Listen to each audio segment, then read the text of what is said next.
Bonjour à tous, je suis le docteur Michel Felt. Je suis médecin, actuellement en poste au service des urgences de l'Université de Stanford. Et je suis le Dr Brian Rice, également médecin en poste au service des urgences de l'Université de Stanford. Aujourd'hui, le sujet de notre présentation est l'équipement de protection individuelle. Nous savons tous que les maladies se transmettent dans les hôpitaux, et le but de cette présentation est de vous donner les moyens de limiter cette propagation de la maladie grâce à une hygiène des mains appropriée et à un usage adéquat de l'équipement de protection individuelle. La raison d'être de l'équipement de protection individuelle, également appelé EPI, est de protéger les prestataires de soins de toute exposition de nature infectieuse ou chimique. Cependant, le but est aussi de protéger le patient. Les patients peuvent être fragiles à cause de problèmes de santé préexistants ou de maladies causées par une infection que nous pouvons transmettre à notre insu lorsque nous les rencontrons. En résumé, l'objectif de cette présentation se divise en 4 volets. Tout d'abord, nous allons parler de la façon appropriée de se laver les mains et de les nettoyer en profondeur. Tout cela semble simple, mais certains détails peuvent vous sauver la vie. Ensuite, nous passerons en revue les différents éléments qui constituent l'équipement de protection individuelle ou EPI, puis nous décrirons les différents niveaux d'EPI, à savoir protection minimale, intermédiaire et maximale. Enfin, l'essentiel de notre discussion aujourd'hui sera consacré à la façon d'enfiler et d'enlever correctement son EPI. Se laver les mains avec une technique adéquate est l'action la plus importante que chacun puisse entreprendre pour se protéger, protéger ses collègues et protéger ses patients. On peut se laver les mains dans n'importe quel contexte où l'on a accès à de l'eau propre et à du savon. On peut aussi utiliser un gel nettoyant pour les mains à base d'alcool à la place du savon, lorsque c'est plus pratique ou lorsqu'on n'a pas accès à de l'eau propre. Cela nous amène à la première vidéo de notre présentation. Les gants que vous voyez représentent les mains nues du prestataire de soins, et la peinture rouge représente le savon. Et vous pouvez voir le travail minutieux et la technique nécessaire pour arriver à couvrir entièrement toutes les parties des deux mains. Si vous n'êtes pas attentif, ou si vous ne prenez pas suffisamment de temps, vous pouvez très facilement laver uniquement la surface des paumes des deux mains, mais bien nettoyer le dos des mains, les pouces, ainsi que les espaces entre les doigts demandent de la concentration. Vous pouvez également constater qu'avec une technique efficace de retrait, notre modèle a réussi à éviter de se mettre du savon rouge sur les poignets, ce qui signifie qu'elle ne s'est pas contaminée davantage. Se laver les mains avec une technique adéquate est l'action la plus importante que chacun puisse entreprendre pour se protéger, protéger ses collègues et protéger ses patients. On peut se laver les mains dans n'importe quel contexte où l'on a accès à de l'eau propre et à du savon. On peut aussi utiliser un gel nettoyant pour les mains à base d'alcool à la place du savon, lorsque c'est plus pratique ou lorsqu'on n'a pas accès à de l'eau propre. Cela nous amène à la première vidéo de notre présentation. Les gants que vous voyez représentent les mains nues du prestataire de soins, et la peinture rouge représente le savon. Et vous pouvez voir le travail minutieux et la technique nécessaire pour arriver à couvrir entièrement toutes les parties des deux mains. Si vous n'êtes pas attentif, ou si vous ne prenez pas suffisamment de temps, vous pouvez très facilement laver uniquement la surface des paumes des deux mains, mais bien nettoyer le dos des mains, les pouces, ainsi que les espaces entre les doigts demandent de la concentration. Vous pouvez également constater qu'avec une technique efficace de retrait, notre modèle a réussi à éviter de se mettre du savon rouge sur les poignets, ce qui signifie qu'elle ne s'est pas contaminée davantage.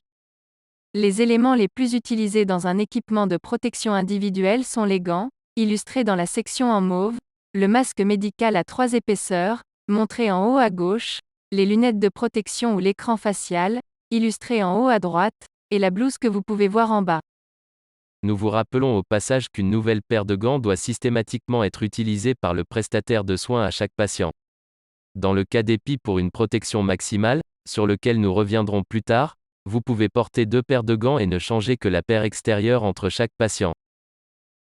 Ensuite viennent les masques, le masque à 3 épaisseurs, plus connu sous le nom de masque chirurgical et illustré en bas à gauche, est utilisé pour réduire l'exposition aux gouttelettes venant de la bouche de la personne qui porte le masque.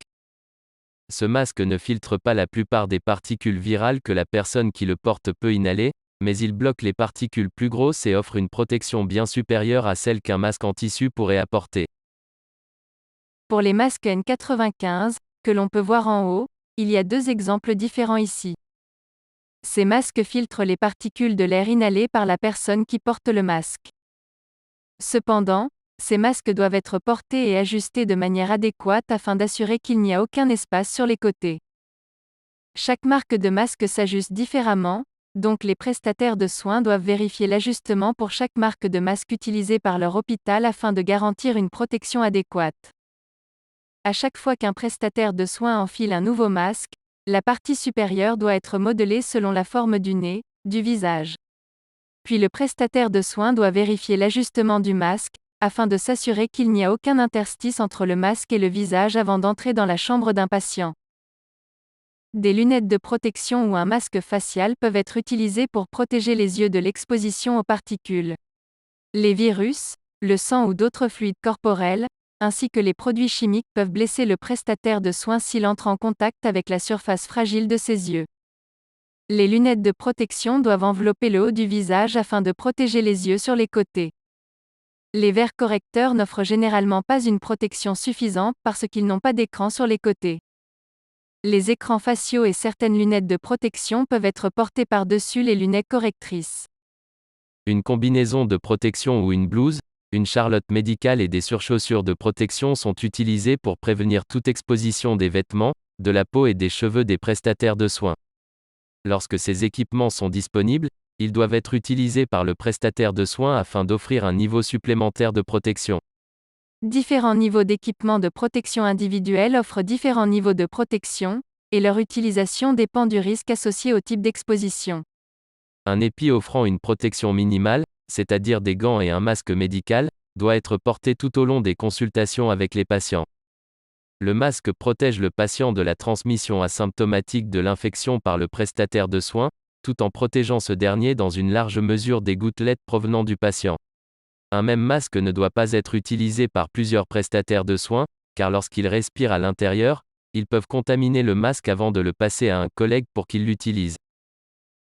Les deux éléments les plus utilisés de l'équipement de protection individuelle sont les gants et les masques médicaux à 3 épaisseurs. Les gants sont systématiquement utilisés dans les hôpitaux pour couvrir les mains des prestataires de soins. Ces gants peuvent être stériles si certaines procédures médicales l'exigent. Mais de manière plus générale, les gants utilisés pour des consultations avec les patients sont des gants non stériles en nitrile ou en latex. Si l'on porte 2 paires de gants, la paire extérieure doit être changée entre 2 patients. Si vous pensez avoir touché une surface contaminée alors que vous portez des gants, vous pouvez vous nettoyer les mains avec du gel désinfectant sans enlever les gants. Tout cela est particulièrement important lorsque vous retirez votre équipement de protection individuelle. Si les gants sont ostensiblement contaminés par des fluides corporels, il faut en changer dès que possible. Pour revêtir correctement votre épi, lavez-vous les mains, puis enfilez des gants, et mettez le masque. Si vous portez des lunettes de protection pour une rencontre spécifique, enfilez les lunettes de protection après avoir mis le masque. Pour retirer correctement votre épi, retirez les gants puis lavez-vous les mains après avoir retiré les gants. Vous devez vous laver les mains à chaque fois que vous touchez une surface potentiellement contaminée. Encore une fois, le lavage des mains doit durer 20 secondes et couvrir toutes les surfaces concernées. Lorsque vous avez fini de vous laver les mains, vous retirez votre masque. Au service des urgences, nous utilisons un épi de niveau intermédiaire pour tous les patients. En chambre d'isolement, en salle d'isolement pour groupe avec des patients hospitalisés, ou dans tout secteur clinique respiratoire des zones de consultations externes.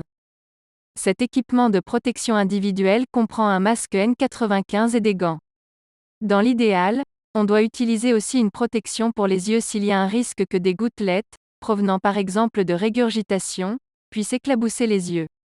Donc cela s'applique à la plupart des rencontres avec les patients au service des urgences.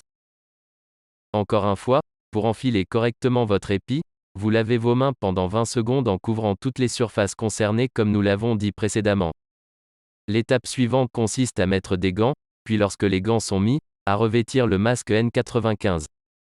Encore une fois, le masque N95 offre un niveau de protection considérablement supérieur contre les gouttelettes et les particules en suspension, et doit être porté dans les zones où les risques sont plus élevés. Parmi ces zones à risque, on trouve les visites aux patients du service des urgences, les secteurs de soins hospitaliers et ambulatoires et les secteurs cliniques respiratoires. Le dernier élément, lorsqu'il est disponible, est la protection des yeux.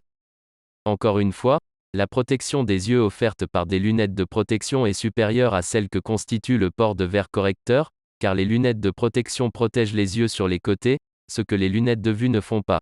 On enfile des lunettes de protection après avoir mis son masque. Pour retirer correctement cet équipement de protection individuelle, enlevez d'abord vos gants puis lavez-vous les mains pour désinfecter toute partie qui aurait pu être légèrement contaminée lorsque vous avez retiré vos gants. Après cela, ôtez vos lunettes de protection, puis retirez le masque N95 en enlevant d'abord la sangle inférieure, ensuite la sangle supérieure. Lavez-vous les mains à nouveau. Si vos mains touchent la surface extérieure de votre masque à n'importe quel moment avant que vous l'ayez retiré, vous devez à nouveau vous laver les mains avant d'enlever les sangles de votre N95.